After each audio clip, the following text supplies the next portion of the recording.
ആലപ്പുഴ കലവൂർ സുഭദ്ര കൊലക്കേസിൽ പ്രതികളെ 8 ദിവസത്തേക്ക് കസ്റ്റഡിയിൽ വിട്ടു. ഇന്ന് തന്നെ കൊലപാതകം നടത്തിയ വീട്ടിലെത്തിച്ച് തെളിവെടുപ്പ് നടത്തും. രാത്രിയോടെ ഉടുപ്പിയിലെത്തിക്കും. ഷൈജു ഉണ്ട് വിവരങ്ങൾ നൽകാൻ. ഷൈജു, അന്വേഷണ പുരോഗതി എന്താണ്?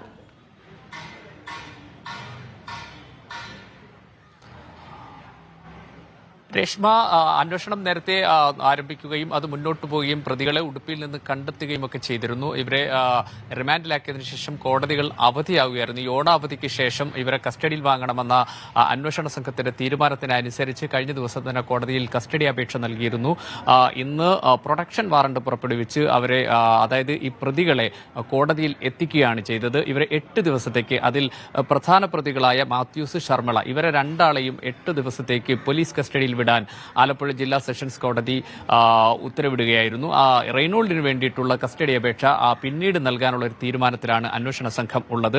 ഇത് കൊലയ്ക്ക് ഉപയോഗിച്ച, അതായത് കഴുത്തിൽ ഷോൾ മുറുക്കി കൊലപ്പെടുത്തിയെന്നാണ് മൊഴി. എങ്കിൽ ആ ഷോൾ കണ്ടെത്തണം. അതോടൊപ്പം തന്നെ ഈ സുഭദ്ര മരണസമയത്ത് ധരിച്ചിരുന്ന വസ്ത്രങ്ങളും ആഭരണങ്ങളും ഇത് കണ്ടെത്തുക എന്നാണ്. അതിന് ഭാഗമായി ആദ്യം ഫോറൻസിക് ഉദ്യോഗസ്ഥരോടൊപ്പം തന്നെ കലവൂരിൽ ഈ വീട്ടിലെത്തിച്ച് തെളിവെടുപ്പ് നടത്തും. അതിനുശേഷം ഉടുപ്പിയിലേക്ക് കൊണ്ടുപോകുക എന്നാണ്. ഇവർ ഒളിവിൽ താമസിച്ചിടവും അതോടൊപ്പം തന്നെ ഇവർ സ്വർണം പണയം വെക്കുകയും വിൽക്കുകയും ഒക്കെ ചെയ്ത ധനകാര്യ സ്ഥാപനങ്ങൾ അടക്കമുള്ള സ്ഥലങ്ങളിലേക്ക് പോവുക എന്നതാണ് അന്വേഷണ സംഘത്തിന്റെ പ്രധാനപ്പെട്ട ഉദ്ദേശം. അതുകൊണ്ട് തന്നെ ഇവർ കുറ്റം സമ്മതിച്ച സ്ഥിതിക്ക് ബാക്കിയുള്ള തെളിവുകൾ ശേഖരിച്ച് വിചാരണ നടപടികൾ പൂർത്തിയാക്കുക എന്നതാണ് അന്വേഷണ സംഘത്തിന് ഇപ്പോൾ മുന്നോട്ട് വെക്കുന്ന പ്രധാനപ്പെട്ട കാര്യം.